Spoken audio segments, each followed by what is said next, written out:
Assalamualaikum warahmatullahi wabarakatuh. Shalom, Om Swastiastu, Namo Buddhaya, Salam Kebajikan.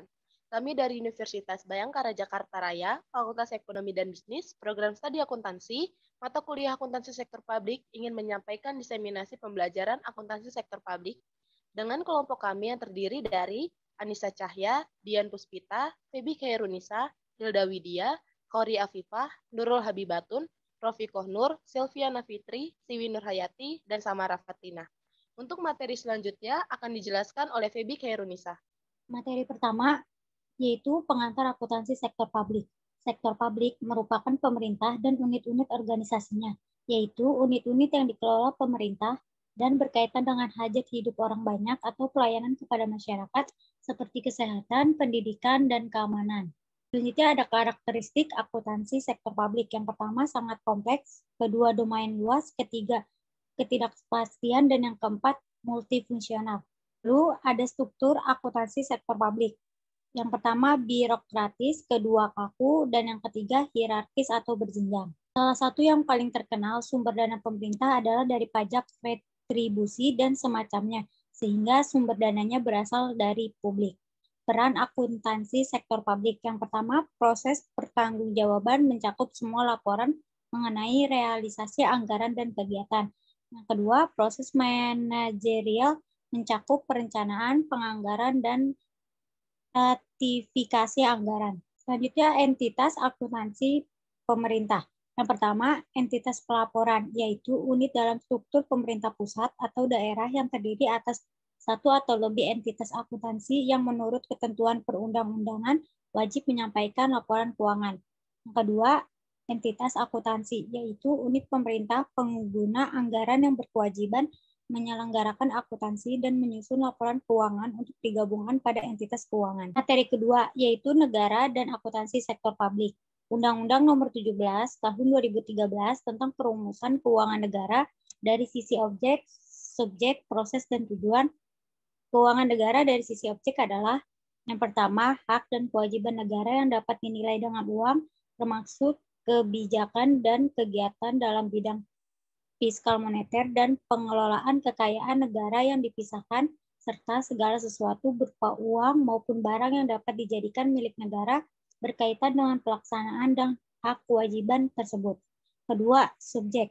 Keuangan negara meliputi seluruh objek yang dimiliki negara atau dikuasai oleh pemerintah pusat, pemerintah daerah, perusahaan negara ataupun daerah, dan badan lain yang ada kaitannya dengan keuangan negara. Yang ketiga, proses mencakup seluruh rangkaian kegiatan yang berkaitan dengan pengelolaan objek, mulai dari perumusan kebijakan dan pengambilan keputusan sampai dengan pertanggungjawaban. Dan yang keempat, tujuan meliputi seluruh kebijakan, kegiatan, dan hubungan hukum yang berkaitan dengan pemilikan atau penguasaan objek dalam rangka penyelenggaraan negara. Asas-asas umum pengelolaan keuangan negara. Ada asas tahunan, asas universalitas, asas kesatuan, asas spesialitas, akuntabilitas yang berorientasi pada hasil, profesionalitas, proporsionalitas, keterbukaan pengelolaan keuangan negara, dan pemeriksaan keuangan oleh badan pemeriksa yang bebas mandiri. Selanjutnya, fungsi anggaran sektor publik. Yang pertama, alat perencanaan, kedua, alat pengendalian, ketiga, alat kebijakan fiskal menstabilkan ekonomi dan mendorong pertumbuhan ekonomi. Yang keempat, alat politik, kelima, alat koordinasi dan komunikasi, keenam, alat penilaian kinerja, ketujuh, alat motivasi, dan yang kedelapan, menciptakan ruang kerja. Karakteristik anggaran sektor publik. 1. Dinyatakan dalam satuan keuangan. 2. Mencakup jangka waktu tertentu. 3. Berisi komitmen. 4. Ditelaah dan disetujui oleh pihak berwenang yang lebih tinggi. 5. Dapat diubah hanya dengan kondisi tertentu. Selanjutnya, materi ketiga mengenai sejarah dan perkembangan penganggaran di Indonesia. Perkembangan penganggaran di Indonesia, terutama untuk pengelolaan keuangan daerah, dibagi menjadi 3 fase. Yang pertama, era pra-reformasi, yaitu sebelum otonomi daerah. Kedua, era pasca reformasi setelah tahun 1990, kejadian tahun 1990 sampai tahun 1998, kemudian masuk menjadi fase 1999 sampai dengan tahun 2004. Dan yang ketiga, era pasca reformasi lanjutan tahun 2004 sampai dengan sekarang. Materi selanjutnya akan dijelaskan oleh Nurul Habibatun. Selanjutnya, materi keempat mengenai pengendalian dan pertanggungjawaban sektor publik. Sistem pengendalian dan pertanggungjawaban sektor publik merupakan keharusan di dalam suatu organisasi yang mempraktekkan desentralisasi. Mengapa desentralisasi?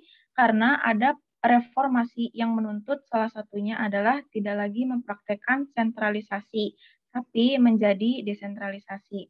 Selanjutnya, pengendalian mengukur pelaksanaan kerja atau prestasi dengan membandingkan rencana dan tujuan. Selanjutnya ada jenis-jenis pusat pertanggungjawaban. Yang pertama ada pusat biaya, yang kedua pusat pendapatan, yang ketiga pusat laba, dan yang keempat pusat investasi. Materi kelima yaitu mengenai pengukuran kinerja sektor publik. Sistem pengukuran kinerja sektor publik adalah suatu sistem yang bertujuan untuk membantu manajer publik menilai capaian suatu strategi melalui tolak ukur kinerja yang ditetapkan. Manfaat pengukuran kinerja pada organisasi sektor publik yaitu yang pertama, memberikan pemahaman mengenai ukuran yang digunakan untuk menilai kinerja. Yang kedua, memberikan arah untuk mencapai target kinerja. Yang ketiga, untuk alat monitoring dan evaluasi. Yang keempat, dasar untuk reward dan punishment. Yang kelima, alat komunikasi antara bawahan dan pimpinan. Yang keenam, mengidentifikasi kepuasan pelanggan. Dan yang ketujuh, pengambilan keputusan yang objektif. Materi keenam mengenai standar akuntansi pemerintah. Standar akuntansi pemerintah atau SAP adalah prinsip-prinsip akuntansi yang diterapkan dalam menyusun dan menyajikan laporan keuangan pemerintah. Selanjutnya, ada lampiran PP nomor 71 tahun 2010. Laporan keuangan terdiri dari yang pertama, laporan realisasi anggaran, yang kedua, laporan perubahan saldo anggaran lebih neraca, yang ketiga, laporan operasional, yang keempat, ada neraca, yang kelima, laporan arus kas, yang keenam, ada laporan perubahan ekuitas, dan yang terakhir ada catatan atas laporan keuangan. Materi selanjutnya akan dijelaskan oleh Dian Puspita.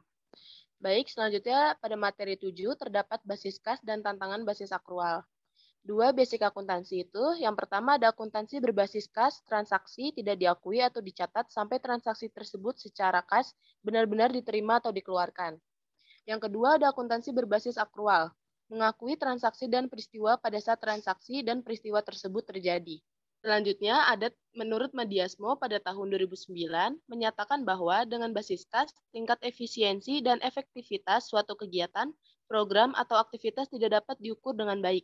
Hal ini dikarenakan pembebanan pada suatu biaya ataupun pengakuan suatu pendapatan tidak mencerminkan keadaan sebenarnya, sehingga kemungkinan terjadi understate atau overstate. Pada materi 8 terdapat pemahaman basis kas versus basis akrual pada akuntansi anggaran. Perkembangan penyusunan standar akuntansi pemerintahan pertama kali diterbitkan oleh Komite Standar Akuntansi Pemerintah atau KSAP pada PP nomor 24 tahun 2005.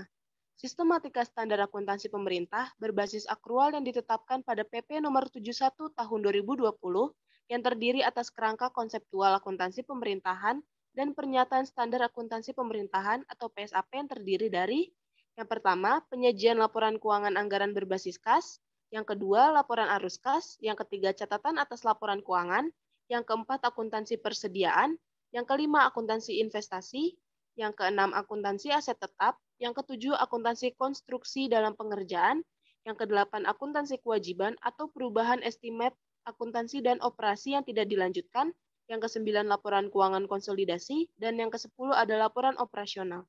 Selanjutnya ada basis akuntansi. Basis akuntansi adalah perlakuan pengakuan atas hak dan kewajiban yang timbul dari transaksi keuangan.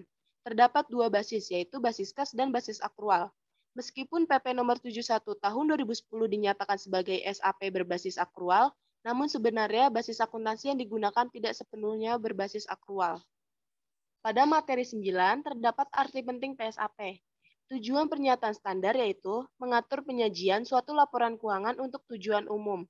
Laporan keuangan untuk tujuan umum itu sendiri adalah laporan keuangan yang ditunjuk memenuhi kebutuhan bersama termasuk lembaga legislatif.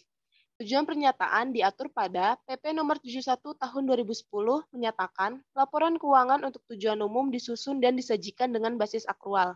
Selanjutnya ada basis akuntansi Part 5. Basis akuntansi yang digunakan dalam laporan keuangan pemerintahan yaitu basis akrual.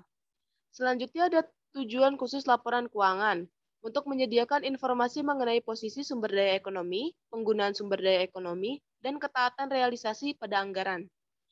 Dan yang terakhir ada arti penting PSAP nomor 1. Secara khusus PSAP nomor 1 berperan penting bagi penyusun laporan keuangan mengenai laporan keuangan apa saja yang disusun. Baik, usai sudah materi yang kita paparkan, kurang lebihnya mohon maaf. Wabillahi taufiq wal hidayah. Wassalamualaikum warahmatullahi wabarakatuh. Salam mahasiswa.